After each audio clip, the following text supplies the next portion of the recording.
Greetings everyone, and a happy Valentine's Day, or in my case, Singles Awareness Day. I'm Brandon, and today, while everyone else is frolicking off with their beloveds, I'm here trying to ease the loneliness with dating sims. Today, we'll be taking a look at one in particular, Mystic Messenger. Background information. Mystic Messenger is a mobile game produced by Chariz, and when I say mobile, I mean actually mobile. For once, I'm not talking about a game for your Nintendo handheld, but rather on your phone. Weird. It's a dating sim, visual novel, app, game thingy. The game is free to play, though it does have microtransactions in the form of hourglasses. Boo! With that said, you get a pretty decent amount of hourglasses just from playing the game, and it is totally possible to play just with what the game gives you, or even without using any at all. We'll discuss them and their uses later, but the main point is, the microtransactions are there but not mandatory by any means. I didn't buy a single one but managed to beat the casual route. That covers the basics. We'll go more in depth about how the game is set up in the gameplay section, but first, let's take a look at the story, characters, and presentation. Story and characters.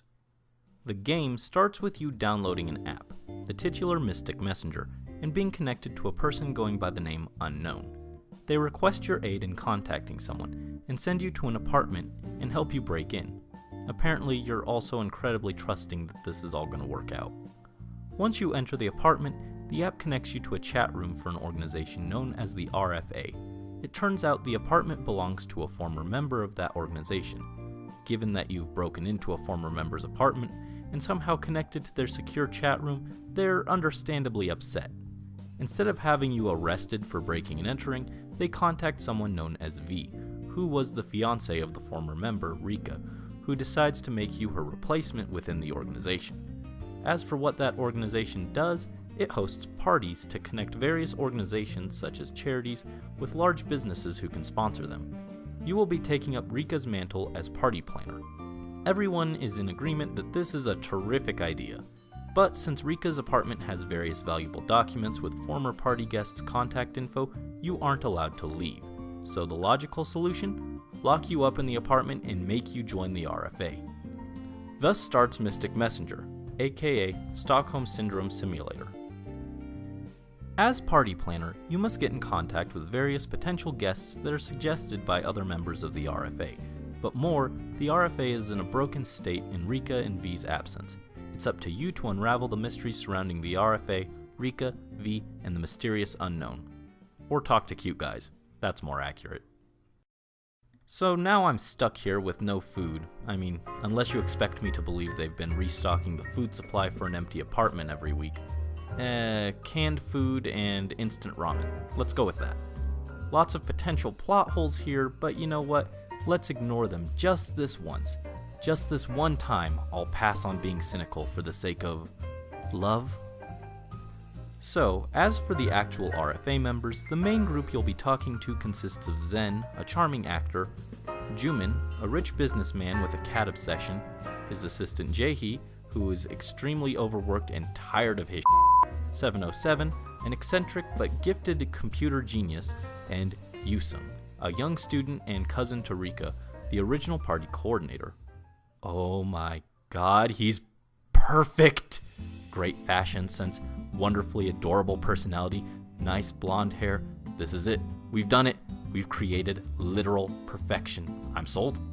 Really, he checks just about everything for me. Yup, he even fulfills my lesser-known request to occasionally wear cute hair accessories. Could be a bit better financially, but we can't all be Jumin. I really like these characters. Well, most of them. I don't know. 707 is just the personification of an XD emo. He's also kind of a bully. No thanks. I'll be taking my clingy gamer guy. Please and thank you. Also, apparently he's a yandere. Huh. Who knew? Sweet! Finally, someone who wants me around! In addition to the main cast of characters, you'll learn tidbits about the other three key characters, V, Rika, and Unknown. All the characters get fleshed out as the game goes on through various chats you have with them. Sometimes you'll learn about a character directly, or sometimes things will be mentioned by other characters. Finally, the game has a pretty good sense of humor. I love a good fourth wall break. But aside from that, just some of the situations can be pretty funny, like 707 harassing Jumin to let him adopt a stray cat he found, which he intends to stretch into a long cat. See? I said he's a bully! Next, before we go into the gameplay in depth, let's take a quick look at the way the game's presented. Graphics and audio. Being a game focused more on dialogue, the visual side of things isn't the most important. With that said, things do look nice. The backgrounds for the actual chat rooms have a nice, simple, but pleasant look that doesn't interfere with looking at the messages. It's a simple sky and it changes to reflect the time that chat takes place at, which is a nice touch. Each character also has little avatars, which they change depending on how the story is going. It adds a little charm to each character. Also, you've probably noticed by now, but you get to choose your own avatar. I uploaded my own from my phone's photos. It's nice to put your own personal touch into the game. The characters each have little emoticon animations they'll send in reaction to things other people are saying. They're super cute. I like them a lot. Cherry should totally make me a set. I mean, I am a member of the RFA, just saying. At various points in the story, the characters will send you pictures, either of them or their interests. For example, I got a lot of cat pictures from Jumin, but from Yoosung, I got a lot more pictures of him. Boy just loves to take selfies, I guess. Careful, if you become too narcissistic, I'll have to call you Zen. The art on these various pictures is really nice, and they're saved in a gallery that you can look through at any time, so I can always get my daily dose of lovely Yoosung. So yeah, the art for that is good. With art taking more of a back seat to dialogue here, I do think it's worth pointing out that there are the occasional typos, which can be annoying and break immersion. I'm not talking like a character just misspelled something either. This here is the subtitle for a voiced phone call, not an in-character chat. Also, occasionally things can be off-centered, like the logo in the background here. These were issues when I was playing, but may have been fixed since then, but I wanted to point them out regardless. As for the audio, the background music is all really nice. There's not a lot of it, but what is there is pleasant to listen to. The first few times. But it loops for the duration of the chat. The looping music isn't a seamless loop and can become annoying pretty quickly. For sound effects, characters will have small reactionary voice clips and the phone call segments are voiced as well. I want to say it sounds good because it does, but unfortunately I'm not really qualified to say one way or the other because it's in Korean and I don't speak Korean. So for all I know, they're not even saying what's on the screen. Overall, the presentation is pretty charming. Not flawless, but it all works well enough for the main focus of the game without detracting from it. Speaking of, let's take a closer look at the main game now. Gameplay.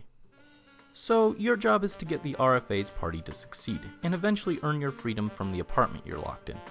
To do that, you need to get guests for the party, for which you need the assistance of your fellow RFA members, and getting in a relationship with one is a nice bonus incentive. The main bulk of the game has you in chat rooms with the characters, interacting with them to gain hearts from them, essentially increasing their affection for you. They'll say various things in the chat, and at various points you'll be prompted to respond. How you respond will impact their affection, raising it for some characters and occasionally lowering it for others.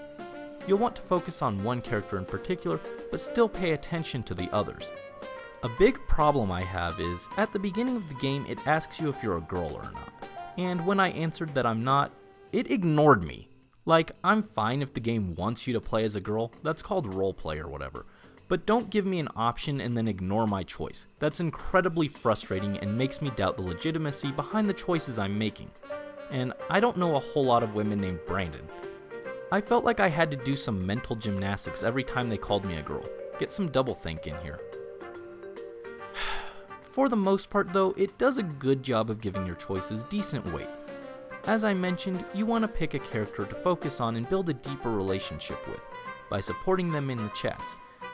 The first few days of the game are for this, before splitting into different stories based on which character you chose. Failing to build a strong bond with one character will result in a bad end. There are two stories, the casual story and the deep story. The casual story is available from the start and features Zen, Jaehee, and Yoosung, with 707 and Jumin being available in the deep story, which can be purchased with hourglasses. There isn't crossover here. You cannot get a character's path outside of that story route, so Jumin and 707 aren't available before purchasing the deep route. Not being able to choose your favorite character across both stories sucks. This is actually another pretty big complaint. If you're here for 707 or Jumin and have no interest in farming hourglasses, which is understandable with how time-consuming this is, they're essentially locked behind a paywall. And if you're super attached to the others from playing the casual route, you can't carry that over to the deep story. The game's chat rooms are based on real time. They'll unlock at various times throughout the day. This is more or less fine, except for the fact a chat session is only available to you to participate in until the next one occurs. So if you miss one, you either lose the opportunity to influence the characters, or you have to use hourglasses to unlock that chat and redo what you missed. The real kicker is that there's an event more or less every 1 to 3 hours, so if you plan on sleeping, you better save those hourglasses. The game's rather selfish in that regard. No joke, it ruined my sleep schedule having to sit up till 3 AM to finish chat rooms. But I guess that speaks to its addictive nature. To be fair, I don't think you need to get every single chat to advance, but my paranoia told me to just go ahead and do them all anyways. And when this is your gameplay, story, and character development all in one, I'm not really sure why you'd want to skip it anyway.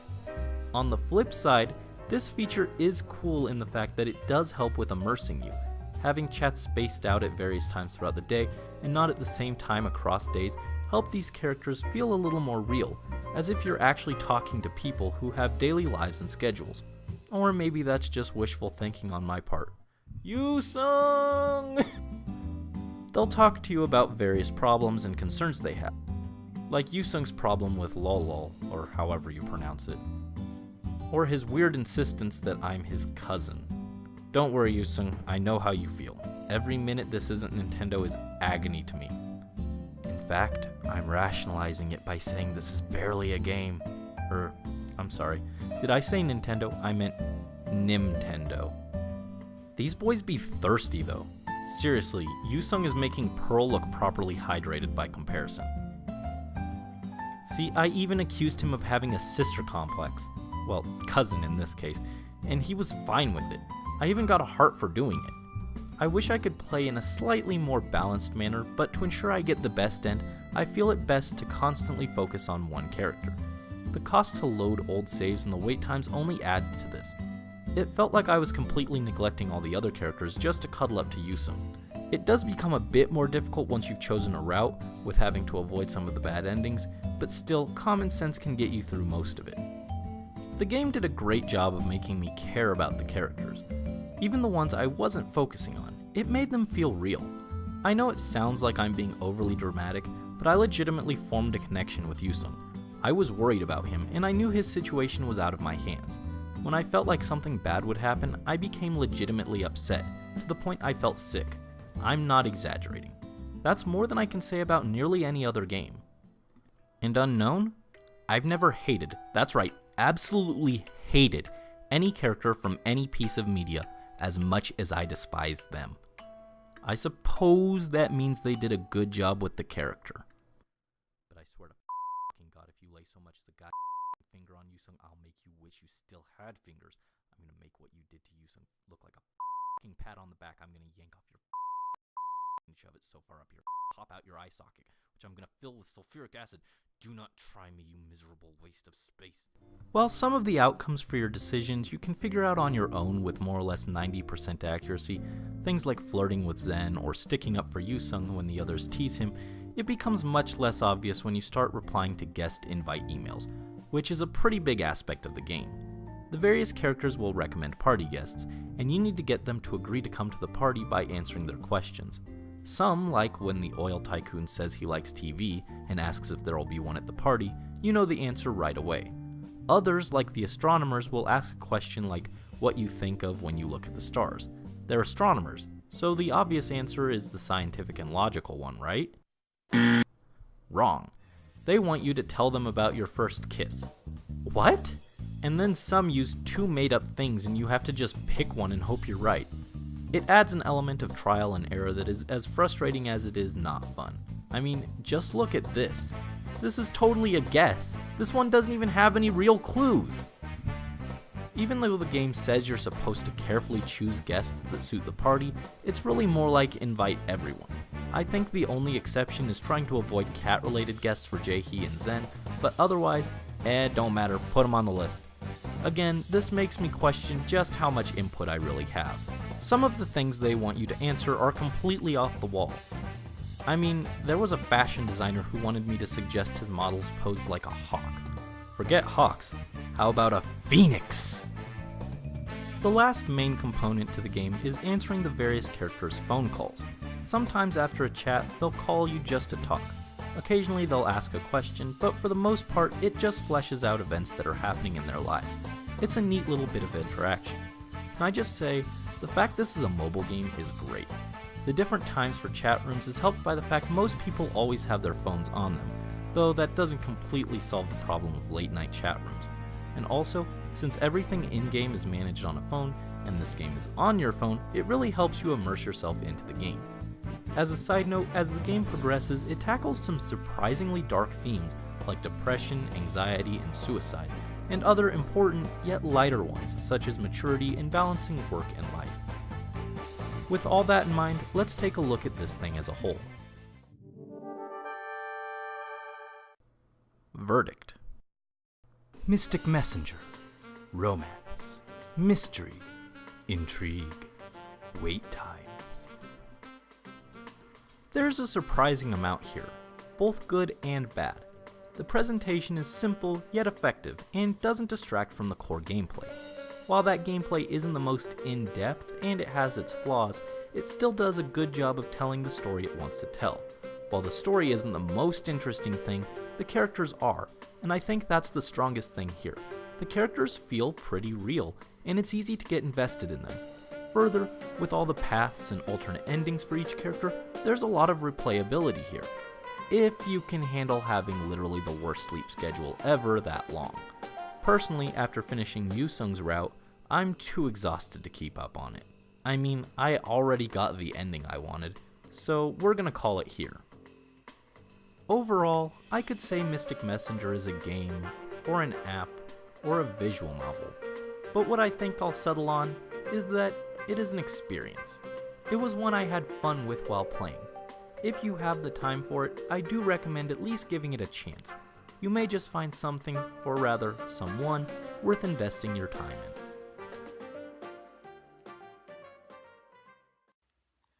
Wow, I can't believe it.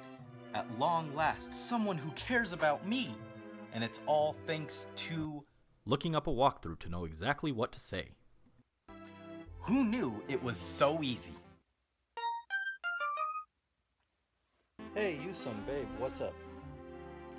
Yes, I was just about to go eat. Because I knew you'd be calling me. I can take care of myself, jeez!